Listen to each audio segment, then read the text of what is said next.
এক দেশে এক অত্যন্ত ধনী কিন্তু জেদি রাজা ছিলেন। তিনি তার রাজকুমারকে পৃথিবীর সবচেয়ে বড় পণ্ডিত বানাতে চাইলেন।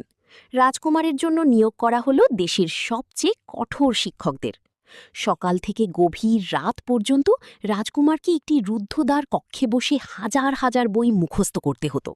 শিক্ষকদের নির্দেশ ছিল একটা শব্দও যেন বাদ না যায়।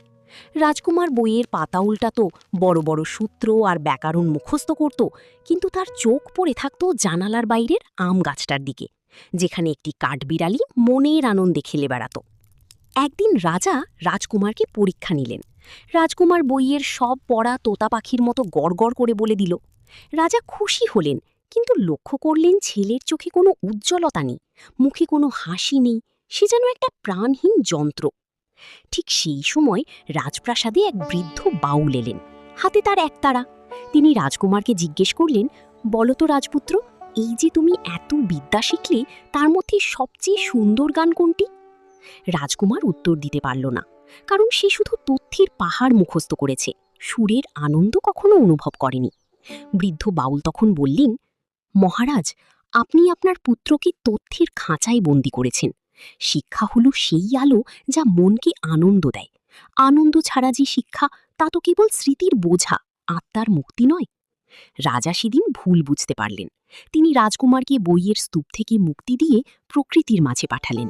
রাজকুমার যখন আনন্দের সাথে শিখতে শুরু করল, তখন তার সৃজনশীলতা আর বুদ্ধিমত্তা আগের চেয়ে 10 গুণ বেড়ে গেল। গল্পের মূল শিক্ষা। এই গল্পের এবং রবীন্দ্রনাথের উক্তির মূল শিক্ষা হল, শিক্ষার উদ্দেশ্য তথ্যের বোঝা নয়, কেবল বই মুখস্থ করে পরীক্ষায় পাশ করাই শিক্ষা নয়। প্রকৃত শিক্ষা হলো যা আমাদের কৌতূহলী করে তোলে। আনন্দই হলো জ্বালানি। যখন আমরা কোনো কিছু ভালোবেসে বা আনন্দের সাথে শিখি, তখন তা আমাদের হৃদয়ে স্থায়ী হয়।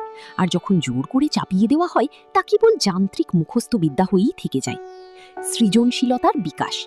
আনন্দহীন শিক্ষা মানুষের চিন্তাশক্তিকে মেরে ফেলে তাকে দাসের মতো গড়ে তোলে, আর আনন্দময় শিক্ষা মানুষকে স্বাধীনভাবে চিন্তা করতে শেখায়। সার কথা, শিক্ষা হতে হবে প্রাণীর মেলা, কারখানার উৎপাদন নয়।